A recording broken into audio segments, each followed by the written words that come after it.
personnes douées ont souvent besoin d'aide et se sentent particulièrement démunies parce que les réponses habituelles ne sont pas toujours très satisfaisantes.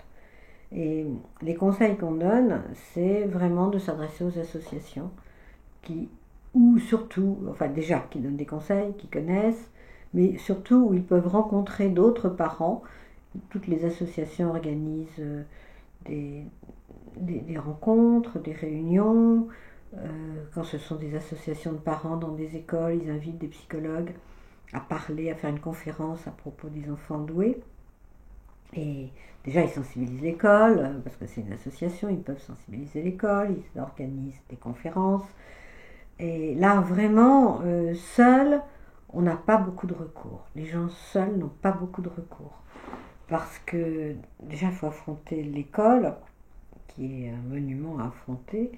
Il a été créé un conseiller spécial pour enfants doués, précoces, disent-ils, dans chaque académie. Mais je ne sais pas si... Il entend ce qu'on dit, je crois, mais je ne sais pas si c'est toujours très très efficace. Enfin, déjà, c'est un bon point, c'est une avancée, cette création.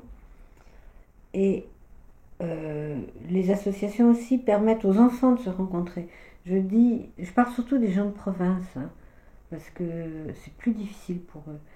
J'ai dit que pour les enfants doués, on dit thérapie. Moi, je trouve que non, c'est pas la peine de les prendre en thérapie parce que si le thérapeute ne connaît pas bien les enfants doués, ça ne servira à rien. L'enfant le promène, le balade, le raconte des histoires.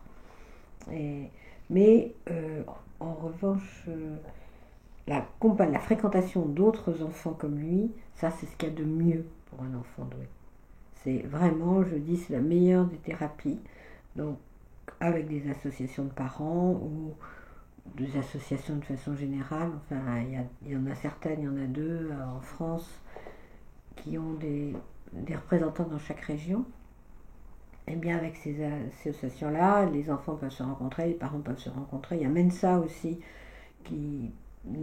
Il y a pas dans, il y a, on peut, les enfants peuvent rentrer à Mensa, mais ça ne sert pas à grand chose parce qu'ils sont trop peu nombreux et ils sont membres de Mensa, mais il faut attendre qu'ils grandissent parce que on ne peut pas organiser pour eux spécialement des choses. Enfin, quand on organise pour les parents qui peuvent venir avec les enfants se rencontrent et ils sont très bien. Alors là, vraiment, la solitude n'est pas recommandée parce que c'est un peu la détresse qui appelait à l'aide. J'aurais besoin de conseils.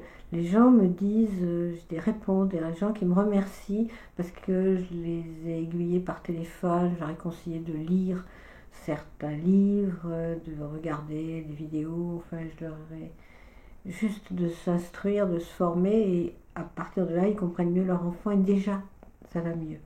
Mais on ne trouve pas soi-même les réponses en soi-même.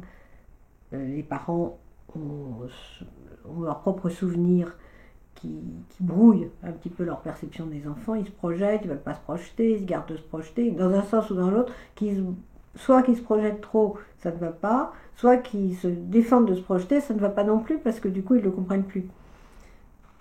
Alors là, parler avec d'autres parents, ça détend, ça permet de prendre un peu de recul, de voir un petit peu comment on peut agir. C'est un peu idéal parce qu'il y a toujours dans n'importe quelle association, il y a des histoires d'ego et de bagarres. Alors parfois c'est pas très satisfaisant, mais c'est quand même ce qu'il y a de mieux. Quant aux écoles, il y a de plus en plus d'écoles qui s'intéressent aux enfants doués. Les écoles hors contrat plus, parce qu'ils ont plus de liberté, c'est plus facile de mettre un enfant de 5 ans en CP. Il n'y a pas l'interdiction, il n'y a pas ce parcours du combattant pour qu'un enfant soit en CP avant d'avoir 6 ans. Alors, c'est vraiment rencontrer d'autres personnes. C'est ce qu'il y a de plus apaisant et de moins compliqué. Les spécialistes, on ne peut voir que des spécialistes qui connaissent vraiment le problème.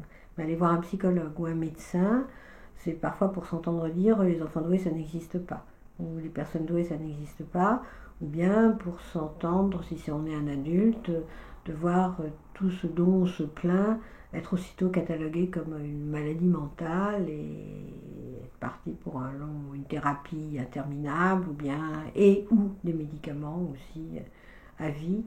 Et ça, c'est vraiment à éviter.